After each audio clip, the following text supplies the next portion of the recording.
Bonjour bandeko balandi ya émission santé lamu totondi bino botondi na attention bopesaka ntango nyonso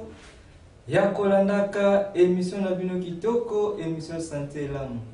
émission ekoyaka na ntina ya koluka santé bayimboka ekoya kozala bango malamu émission ekoyaka na ntina kovalorize médecine naturelle médecine africaine médecine oyo bobengaka médecine traditionnelle. Émission santé la megotika kate ata komo kolomo kopesa ndingisa na moto eloko bokono to pe na maimoko so ko bonko tungisa bayimboka na o etali bongo santé ata komo kolomoko to kotika kate kopesa ndingisa lelo to kolobela to pesa confiance na médecine na biso to pesa confiance na médecine na biso. Médecine na biso eza obenga bongo médecine naturelle, médecine obenga médecine traditionnelle, médecine obako na biso basaelaki à travers nzete, mbuma, écorce, musisa, likasa ya nzete naturellement oba bixelaki moto. Topé sa confiance na médecine mama. Mpona nini? Bako na biso à travers nzete ko bana na ibale na ngolo ko na makasa kino na musisa nango babikisela kyango mutu kasi na bobikisela mutu bazalaki atana intérêt moko te baluka ke intérêt moko to ezaki ndakisa bako makolela ngo kasi zalika ka po baluka santé mutu ko kozala bon malamu tango solo ba faite na tango bakoko bazaki bongo bikisa batiaki mbongo en place te ke po bikisa yo fo tia mbongo fo bikisa fo mbongo eloba bango ezalaki bongo te ona nazomona santé mutu mutabika nesima nango soka bikisi yo nde mutu osili kobika okozala na reconnaissance ya mutu abikisi yo oyo abuti oluka banzete atamboli alekisi ntango na nyonso asali ne oya ko canceler récompense par rapport ya buzu oyo zanango par rapport ya makoko yo zanango to pe par rapport ya eloko yo zanango nde yango kopesa kasi tokomaki na tango ya colonisation loposo pemba yaki tango loposo pemba yaki na elle scientifique na santé asipumaki aboyaki exception ya médecine naturelle tope obobingaka médecine traditionnelle donc médecine bakoko na biso basalelaki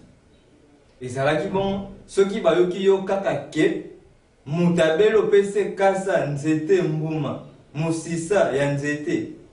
fo bakanga yo pe babonga yo pona nini baelimine batu nyonso to ba éliminer boyebi nyonso ya kobikisa bato à travers nzete kasa mbuma pona basani ba implanter ba kotsa oyo médecine na bango kokota ya médecine moderne to pe kokota ya médecine ya bapaya ezali liwa epa na biso baye bapaya na nyonso baye nango baye na système ya businessman. Donc même si n'était na santé, bayi na tina ya businessman. Donc businessman, muto sala ka business aluka kaka intérêt na ye. Pe business ne kweyate. Yango bokomona tango na tango lokola bayebete kolia komela pe kopema yango ne sala ka bomo ya muteza la malamu. Donc tango mutazolia malamu, azopema malamu, pe azomela malamu, nebo moyo na ye kozala malamu. Ba baby si biteni wana nyonso do ba koti bile ya mabe mutu azolia susu naturellement te ba koti biloko na bango eza artificiel ba soso ba tia ba kisi ba poisson ba tia ba kisi ba formol et puis po e koma ndenge yake ya boye e umelaka donc contenu to kibusoso ngo eza susu te ba nutriments oyo soso azalaka nango eza susu te via temps oyo asalaka. Donc ba yelo ke bimba soso apa kozane bimbe na kiso eko détruire yo susu donc tiozolia bongo leno bimbe na kiso eko détruire nzoto na mai ndenge moko be stérilisation na bango eza faut que na ba produits chimiques ba produits chimiques wana ezo détruire nzoto tango nyonso ne songa nzalo ba pesa ndakisa ete tango to melaka mai ingeta balobi po komela mai il faut ko steriliser yango kokomisa yango peto totia baproduit chimique ntango totiaka produit chimique na kati ya mai aki akomi na infection to abomi microbe oyo akuti na kati ya mai sikoyo ye moko produit chimique wana amibomi to mpe azalaka na kati ya mai lokola azalaka na kati ya mai lingi koloba ete akufi te aza kaka do ti ozomela mai wana ozomela produit chimique wana oyo baproduit chimique wana oyo batiaka na kati ya mai même si na normal bosoko okonsome yango eza poison atako batiaka yango na degré moke to mpe na dose ya moke mais tout excès nui ntango nyonso omelaka poison wana omelaka poison wana na ndenge ya moke ezodétruire nzoto ndenge wana tokenda mopepe donc ya koloba kutu te bafulu etondi mopepe pollué na baindustrie oyo basali oyo ezobebisa mopepe kolia komela kopema ebebi lokola kolia komela kopema ebebi nde bomo ya moto ebebi moto akomobela pamba balandi kutu voi meme bato oyo balonaka bacultivateur bakotisa bango na bapesticide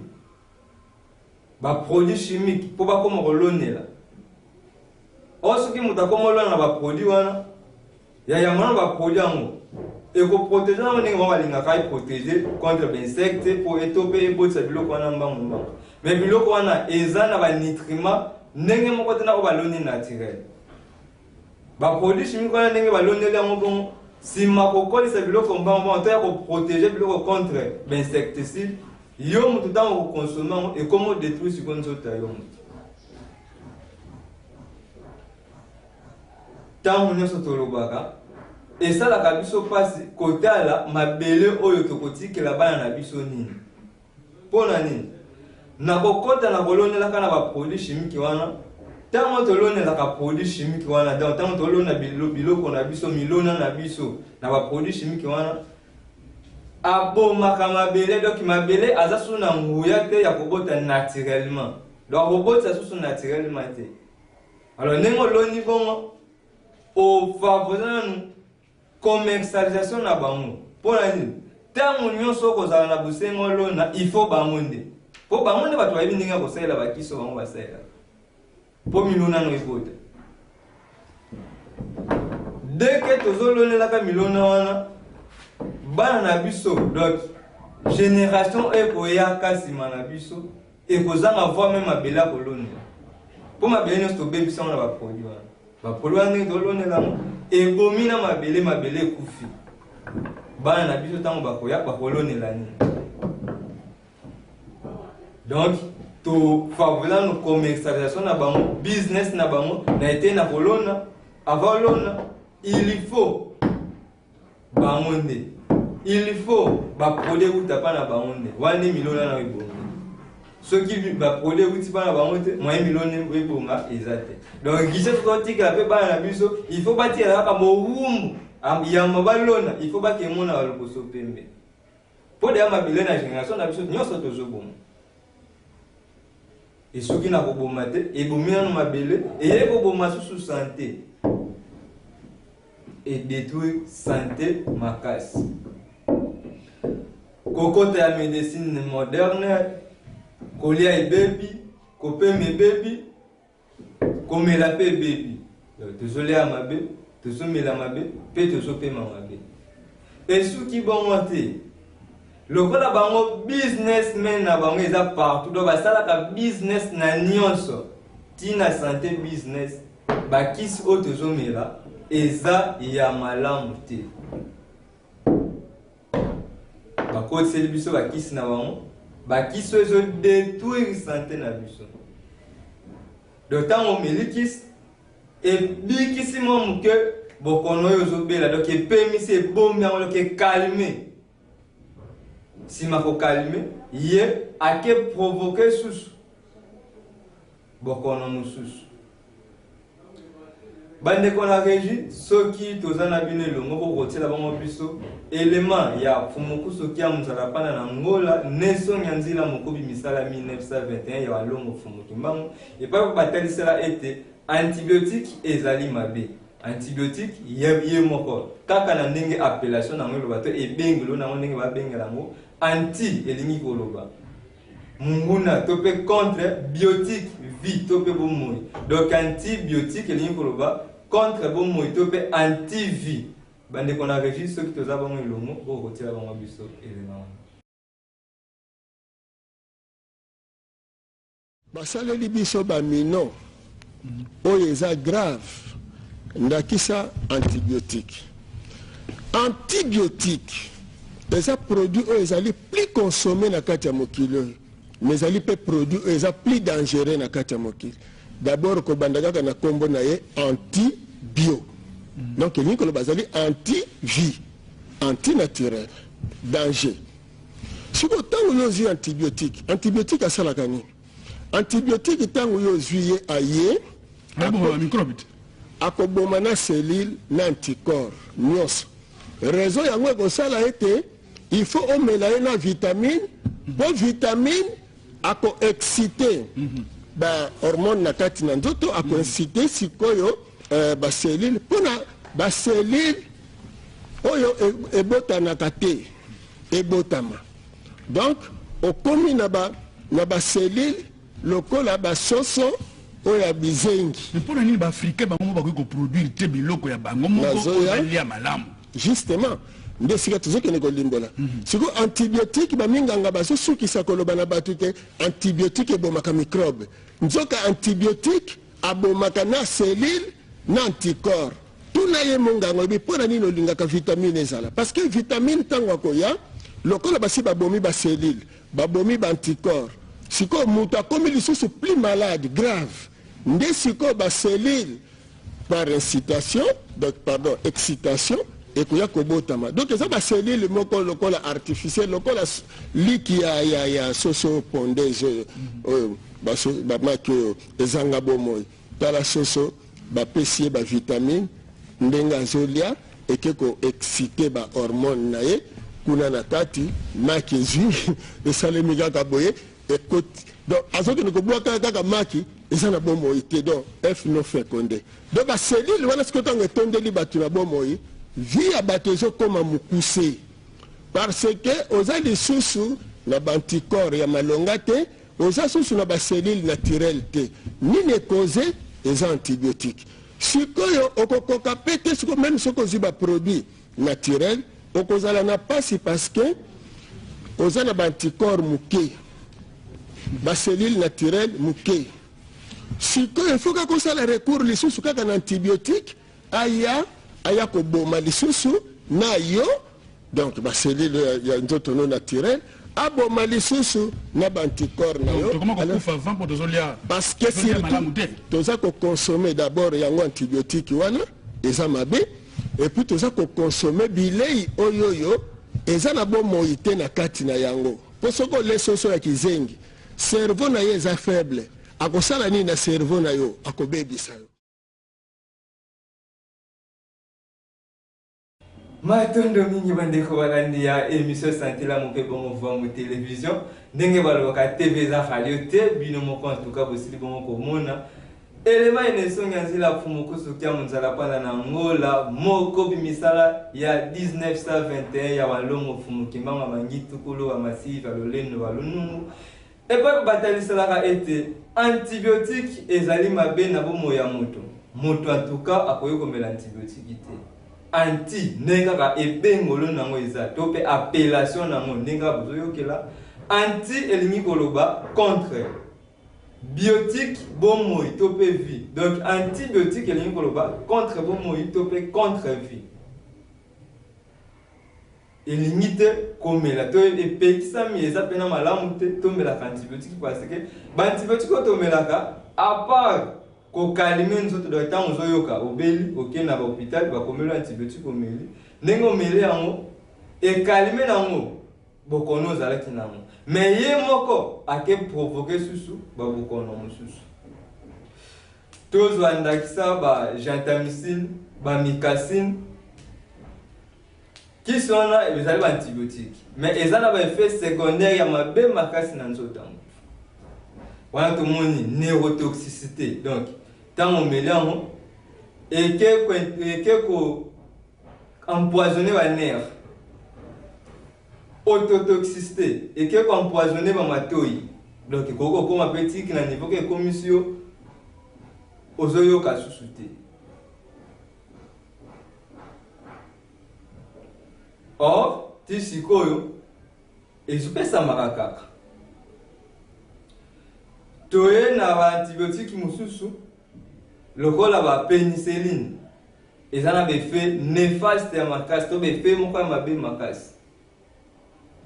Et ça a un choc anaphylactique. Donc, tant que je me la montre, je peux 4 respirations dans ma mort. Mais tisikoyo, ils ont mis la macaque. Donc, comme en 2018, ordonnance il y a ordre des médecins, dans il y a ministère de la santé, et puis ça qui va qui le col la dipyrone.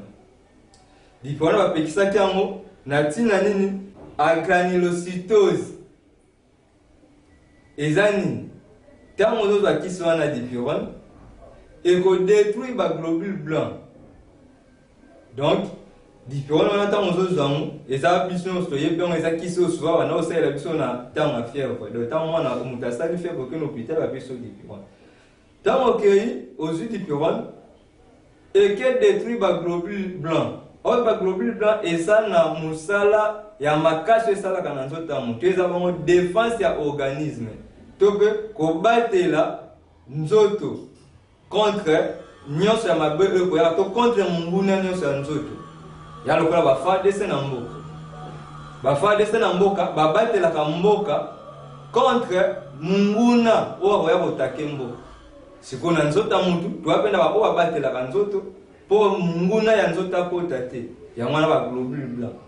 kasi tango zudi piwani wana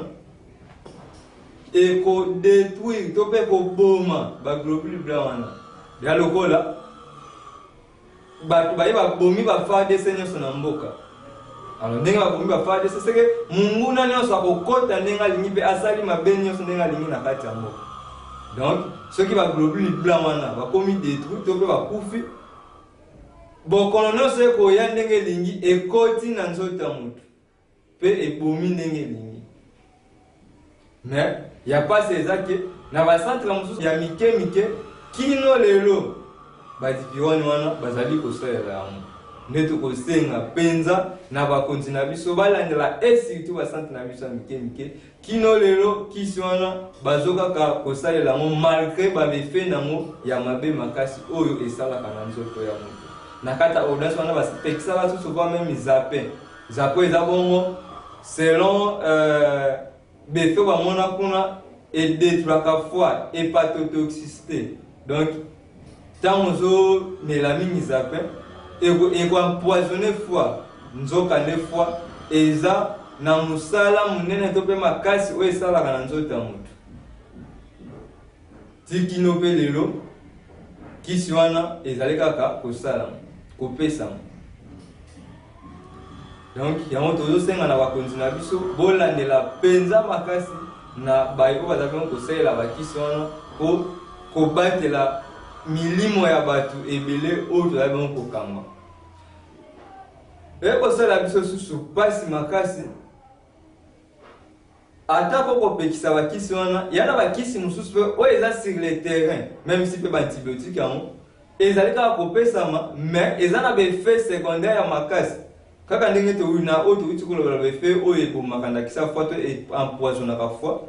to na antibiotique ebele o pe ezopesama kino lelo mais na be effet nango empoisonner ka fois to zinda kisa ba moxicilline tisiko ezopesama tozuni ndakisa ba ciprofloxacine eza ba kiso to sala ka souvent pour infection yango tozozonga toujours ko pesa ka raison na bokomi misala 1921 ba antibiotique eza mabe makasa eza nuisible na santé ya bato ciprofloxacine kino lelo ezopesama mais soko tena be fait nango et détruire ka fois amoxicilline kino lelo ezopesama mais ti et détruire ka fois cotrimazole tisiko to sala ka mais détruire ka fois et ça na ba ki se belé auto sala et détruire ka fois donc malgré o ba pekisa ba antibiotique belé o zo continuer ko sala mela ezo continuer ka œuvre wana ko détruire fois même si antibiotique ebele auto selaka na voie vaginale donc o banengo bakaka eza mabe makasi pona nini tata moketo pe nzambe na kosala nengo lokola asala ouverture wana ezalaka exposé eza ya libanda eza ya kokungama ne atia basoda mobimba donc secteur wana eza protégé na tokobela mo bataillon mobimba oyo kaka ebatelaka kuna kasi soko osaleli baantibiotique oyo basalelaka wana ekokende ebomi infection sima kobamba infection ebomi susu basoda oyo batia uniquement mpo babatelaka eteni ena yango wana kokomona ete différence na banengo souvent oyo basalelaka baproduit ndenge ntango basokola basala baproduit chimique wana to ntango abeli akia bapesa antibiotique wana babaka na baoyo basalelaka yango te souvent oyo banengo baza souvent na bamboka oyo baza mpenza makasi na vitesse ya kosala baproduit chimique na niveau vaginal te to mpe kobaka bakisi wana baoyo ya biso awa donc soki asaleli kaka antibiotique to chaque jour soki aza mowumbu ya kosalelaka baproduit chimique wana te akozala expose na bainfection mpo ya nini basoda nzoto oyo batia mpo babatela eteni wana esi deja boma bango donc atikala vide infection nyonso koti kouta eye alors mpo atikala vide te to infection ezwa ye te chaque jour atikali to akomi oblige ya kosalela bakisi na bango tosala ngele tozonga mingi na article ezosala sikoyo biso mpasi bakisi yango oyo bapekisaka ntango bapekisaka yango avant bapekisa yango esalaka combien de temps oyo deya tosaleli yango bapekisa yango or yango bapekisa kisi wana ti tosalelaki yango ebomi combien de personnes sima baya kopekisa yango na reta donc ebomi sima nde baye kopekisa kisi wana loposo pembe alukaka kopesa influence na ye na médecine na bango pour commercialisation ekokaka kocontinue mais tata mokeli na bolingo na ye na ntango nyonso oyo tokozala na difficulté na ete na santé alukaka solution mpona kobatela biso tozwa mwa ndakisa ya baépidémie oyo elekelaki biso awa tozalaki na épidémie ya paludisme malaria wana kobenga bukabuka malaria wana ezalaki soki ezwi mutu wana nzoto memba douleur baarticulation douleur fièvre donc akoka susu ata kotelema te tata mokeli na bolingo na ye événement moko akeyemba moko bato bakomi kosalela mbota kanga singa mbota na loboko na lokolo e ezalaki mpe réellement soki okangi yango bukabuka wana esili donc soki okangi yango ti butu otelemi okei tolongwe na épidémie wana toye na épidémie ya covid-19 na épidémie ya covid-19 ya moto kolobela nanu nesonga nzila alobelaki yango ete covid-19 pana biso baindo eza te kasi ezali etumbu ya loposo pembe donc ata moyindo aza kuna na poto covid-19 ekozwa ye te eza etumbu ya loposo pembe oyo biso awa ino tozobela eza malaria paludisme mais lokola loposo pembe atialaka influence na ye na médecine na bango bapesi eza covid-19 mobilisation chaque jour kuta bakomotanga baresultat na bamédia covid ekomi boye tomibatela boye babarrage makambo ebele elekaki na kati ya periode yango kasi lelo biso na bino tozopesa mokobi misala ya 1921 raison ete ezalaki baventure ya loposo pembe covid-19 etikalaki kozala te bandeko na régie kuna soki toza bongo elongo bokotia bongo biso elema ya nesongi ya nzela fumukosu kya muzapana na ngola mokobi misala ya 1921 ya walongo fumuke mbango oyo batalisala ete covid-19 awa na mboka na biso eza te.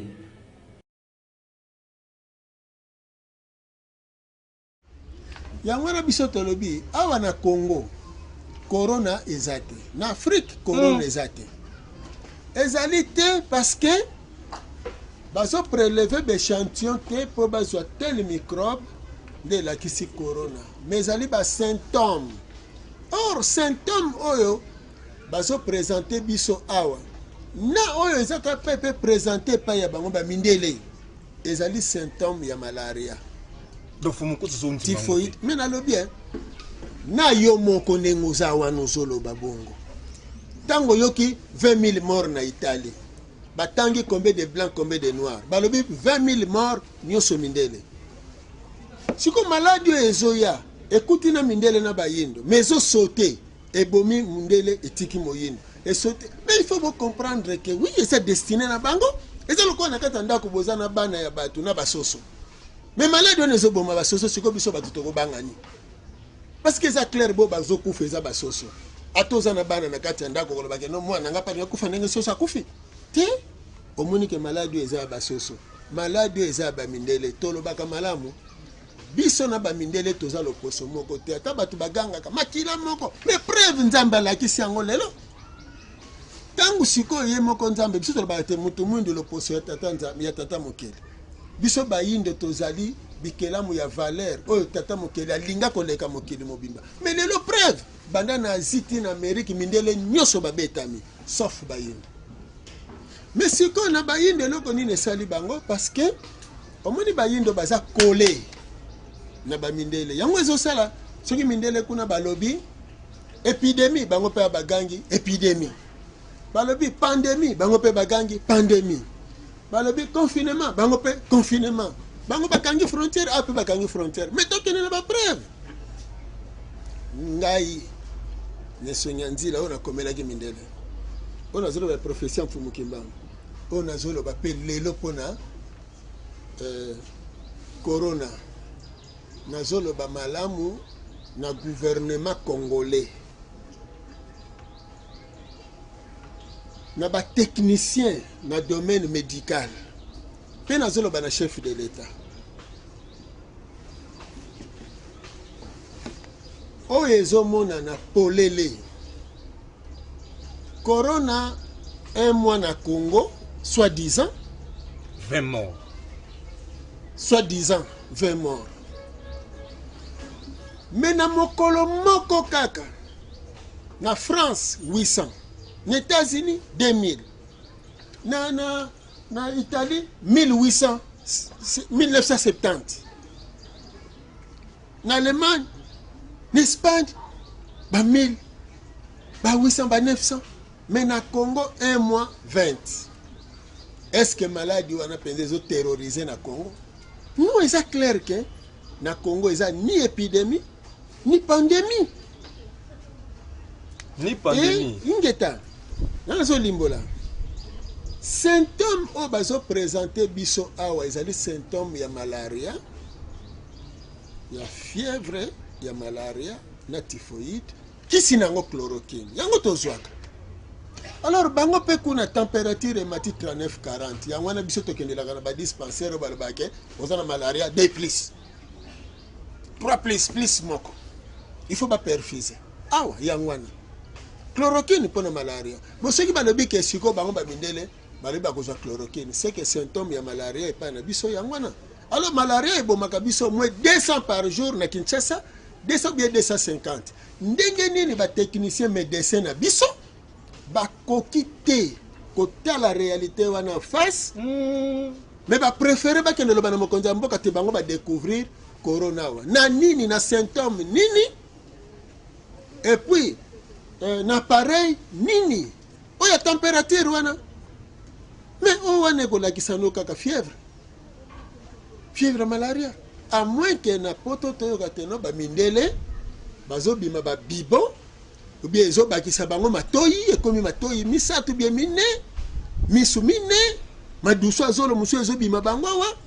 alors tango biso pe tomoni ke pana biso ba maduso azolo bandiko bima ba matoyi banoko ba mine totondi ba bibo wana nde tolobi ya solo corona côté pana biso mais soki ba mindele ba présenter symptômes ya malaria na typhoïde pana bango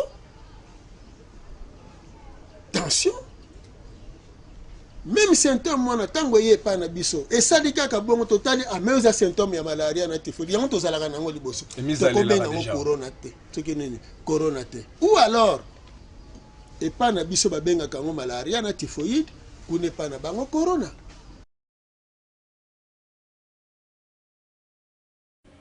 Matondo mingi bandeko bino moko bosi bon komona ndenge nesonga nzila tango tokomaki na 2019 tango bakumbisaki bokono ya COVID-19 batalisaki ete COVID-19 awa na mboka na biso RDC Afrique pe pa bayindo nyonso ya mokili mobimba eza te pe ekotikalaka kozwa bango te. Soko moyinda azobela bafièvre to pe basini nyonso bazali kotalisa ya COVID-19 ezali malaria eza paludisme bopesekisa malaria ekosila kasi médecine moderne atiaki influence na ye akumisaki na lolenge nyonso pe ayokisaki biso bayindo pasi na lolenge nyonso kino tokomaki na niveau bavaccine biso pe ese ya vaccin eya kosalemela awa na RDC. Mais lelo bino obozotala biso pe obotalaka nesongi ya nzela na kati eleko yango bopesi nesongi ya nzela ya raison ete COVID-19 etikalaka kozala te. Soko place wana tolingi tolobela mpenza malamu surtout na conduite ya tenir oyo bapesaka batalisi ete mpo na COVID-19 yango conclusion to pe traitement yango chloroquine. Or chloroquine eza kisi ya malaria pe. Donc eza kisi to basalelaka mpona malaria. Pe boyeba lisusu ete chloroquine yango yango bapekisaka yango. Donc chloroquine to bana kosalela yango susu te bapekisa yango via befe nango ya mabe ya destruction bomo ya moto to ya koboma bomo ya moto. Kasi tango tokomaki na période ya COVID-19 oyo ezalaki nango kutu te epa na biso bayindo bazongisi chloroquine wana. Tomitunaka mabe oyo bapekiselaka chloroquine wana na ebandeli tango bazongisaki yango koboma wana bambeba na ye wana balongolaka yango to mpe ezalaki kaka soki ezalaki kaka seke ekontinue kaka kodétruire bomo ya bato bo emesanaki. Or ezalaki kisi oyo eza mabe makasi na bomo ya moto mpe bamipekisela yango wuta kala. Tata mokeye na bolingo na ye ntango tokomaki na période ya COVID-19 na kolakisa puissance ya médecine naturelle atindelaki biso mopepe ya Congo Bololo. Donc ekomaki na bakwe nyonso Congo Bololo ekomaki commerce mipika ba Congo Bololo ekomaki kowuta mboka mutu nyonso etekisa Congo Bololo COVID-19 ezorenye mais nesongi nzila bateske eza malaria mopepe ya Pemba Kalunga mopepe na kati ya médecine naturelle médecine ya bukoko elati bato tomela Congo Bololo. Mais Congo Bololo eza kisa tomela kango mpona ye eza kisa malaria eza kisa tomelaka mpona malaria pe bato bamelaki Congo Bololo babikaki po ezalaki nango malaria mutu nyonso amelaki Congo Bololo abikaki mage balukaki badiaboliza ngo kuna ebomi mutu kuna esali boye kuna mutu yango oyo akufa ti lelo totikala komona ye te. Donc mundela alukaka kaka alongisa médecine na ye atia influence na ye na médecine na ye atako bambeba oyo bango bazokokoze malgré avantage ya médecine na biso eza médecine naturelle malgré tozosalela yango sans effet secondaire sans nuisible à la santé. Donc ekoboma te ekodétruire santé atako mokolo moko mais loposo pembe lokola ye mutu azali kokamba akotia influence na médecine akotia influence na bakisi na ye mpo bakisi na ye tekama mais bakisi oyo ya biso eza naturel oyo ezali kosunga ata destruction moko te na nzoto ya motu mpe eza kute te. Donc soki kutu yo moko oyebi yango kokende obuki yo moko kasa omeli bafinango bamatisa médecine na ye. Tokomaki na période babanda kobenga mpox loposo pembe a multiplié sous mobilisation impox mais na kati ya médecine naturelle batalisi biso te eza kolokota tozalaka nango deja tobelaka ngo mokolo na mokolo eza eloko akobangela te kasi lokola likanisi to mpe posa lokoso mpe ezalaki avaccine bato akotia influence na ye makasi eza épidémie moko eye sika ezala te boyeboye mpo bato bandima kozwa vaccine ti tokomaki na niveau tokomaki mais bandeko oyo bandimaka médecine naturelle oyo bapesaka confiance na bango na médecine naturelle basalelaki balumbalumba basalelaki bamakasa nyonso oyo batalisaki biso na periode ya impox mpe kimia ekotaki nyonso wana tolingi towiti kolobela mpona kolakisa ete à travers médecine naturelle toana incapacité ta moko te donc il y a des locaux te ko kolekela médecine naturelle et surtout soki tozongi na bio tozongi kolia komela pe kopema oya malamu tozongi kolia bafuki na biso ndenge tomesana tozolonda milona na biso naturellement donc na olona milona soki na kosalela pona fumer na kosalela putulu na kosalela ono so bakoko na biso basalaki makasa na tena se ya mikala po esa la fumer alors soki banzoto na biso eza naturel bakokono nyonso oyo tozomona batension bacrise cardiaque baparalysie bamyome bakiste ekozala lisusu te po eloko ezoprovoke eloko ezocause eloko ezolukela biso babokono wana nyonso eza bilei oyo tozolia bamai oyo tozomela mpe mopepe oyo tozopema soki conscience na biso ezongi na kosalela naturel na nyonso donc kozonga na bomoi eza naturel kolia bilei ya malamu komela mai ya malamu mpe kopema mopepe malamu na banzi médecine moderne ekozala susu na esika te mpe bakoevre susu te mpo bazwaka chance ya koevre mpo bazodétruire nature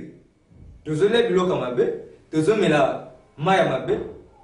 mpe tozopema mopepe mabe lokola tozosalela biloko wana nyonso mabe yango ezopesa bango nguya ntango nyonso banzoto na biso ebelaka lokola ntango nyonso banzoto na biso ezobela ntango mpe tokokende ntango obeli okende na hôpital bakisi oyo bakopesa ekalimi nango oyo donc epesi yo mwa kimia na mwa ntango moke mais lobi susu eke donc ebombi empoisonnement toxicité oyo ekoya koboyisa susu maladi mikolo ekoya po businessmen na bango efonctionne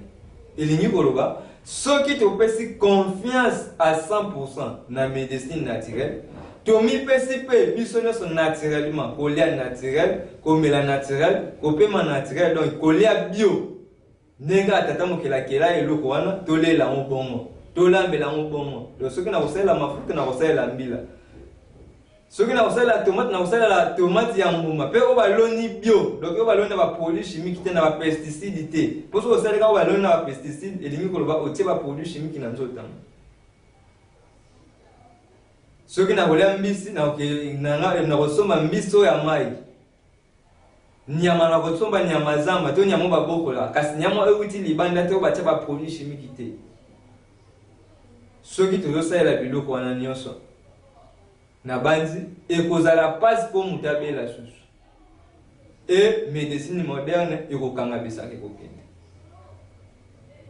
soki na komela mai na kosalela mai ya source soki nalingi ezala naturel naluki mpena oyo eza place ya libanga eutaka mpe eza mosika na bainstallation sanitaire to mpe bawese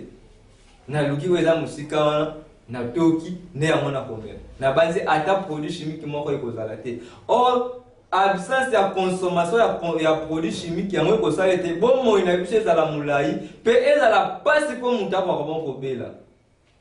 soki tozokonsome baproduit chimique te soki tozopema baproduit chimique te mpe soki tozomela mai oyo batia baproduit chimique te ekozala pasi mpo moto abela mpe soki na kobela babokono oyo tozomona étrange te batension te badiabete te bakiste te mpo wana nyonso bakoka na biso babelaka yango te babelaka yango te mpo bango basalelaki naturel bakotaki bango moko zamba babuki bilei na bango na zamba bango baloni yango pe naturellement donc ti bazolia bio bota ta mokili to bonza basalela ngo ezalaki passe ko babela bima bokono amike bango babelaki à travers kasa nzete mbuma kimia ekotaki nyonso wana tolingi tosilika kolobela mpona koyeba ete soki topesi confiance na biso à 100% na médecine naturelle soki topesi confiance à 100% na kolia oyo eza naturel bio ekozala pasi mpo moto abela moto akobela susu te mpe moto soki abeli mokolo ya liboso mokolo ya mibale ya misata en tout cas il faut kimia ekota parce que nzoto bantikor banzoto yango moko nano eza na bokasi basoda nzoto baza na bokasi mwa bokono moke oyemba mosusu tomei nokuta eloko te yango moko ebengani yango kasi siko soki tozobela pamba po bantikor eza affaibli bantikor da ekufa kala do baglobule blanc oyo ebatelaka mutu mpona bokono esida edaya bokono se boya ezokota na facilité ndenge elingi yango tolobelaki teme na biso ya mokolo ya lelo topesa confiance na médecine naturelle médecine bakoko na biso basalelaki à travers kasa nzete mbuma musisa écorce pe balukaki mbongo te balukelaki yango na ntina ya mombongo te to mpe commercialisation balukaki kaka na oyo moto azobela mpo babikisa ye me médecine oyo moko omoni ndenge kotina tokoki totambola elingi koloba ti ndenge baye bango baye kolukisa mombongo na bango donc bazomona kutu ata intérêt ya motu te donc ye mpo na ye mie kutu obela mpo ye atekisa kisi na ye mie kutu obela wana nde ye asepeli mpo mombongo nde ekota pe basali ba auxiliaire na bango ba infirmier oyo lelo tozomona ba médecin ti ndenge baza kaka basungi ya loposo pembe bango baza kaka oui donc loposo pembe soki alobi oui mpo loposo pembe akokisa evre na ye médecin ya moyindo ye azotekisa ndenge kaka kisa loposo pembe asala oyo eza posa na ye abelisi mutu asali kisi yango mpe asali ya mabe oyo ekodétruire nzota mutu atando ape alakisaka médecin oyo ya moyindo wana mwa bolamu moke kaka oyo kisi yango ekosala esile mais destruction nango ye etali ete yango tokosenga na biso ya médecin bainfirmier ya lelo ntango totanga plus mpona intérêt ya population mpona intérêt ya loposo oyo biso toza ya moyindo kasi totanga te mpona commercialisation to mpona kokokisa posa loposo pembe biso totekiselaka ye kaka kisi sans kotala intérêt ya population oyo biso tozali to intérêt ya loposo oyo biso moko toza bayindo ntango totanga mingi ono ya kiboyindo donc ntango natanga kisi natali befe nango mefasi oyo eza a ntango batesi biso bokono songolo ekoti esengeli tosala contre expertise toyeba est-ce que réellement bokono wana eza pena bongo bapesi biso kisi moko boye koto sala apa ko traiter bokono bango ba présenter biso est-ce que eza ba mbeba mususu te oyo ko sala donc to pesa mingi confiance na médecine na biso eza bango médecine naturelle ko bakoko na biso basalelaki po bakoko na biso basalelaki kaka intérêt se moko bit se moko ya koluka santé bayindo ekokoza bango ko malamu kasi balwaki teke balukela mbongo to pe balukela mabumu na bango eza bango malamu matondo mingi na bino baso oyo bozwaki bongo libaka kolanda émission na biso mokolo malelo tokutani mikolo mizali bongo koya tika ete kimia ya batataki elikolo na se ezala bongo o mabota mabino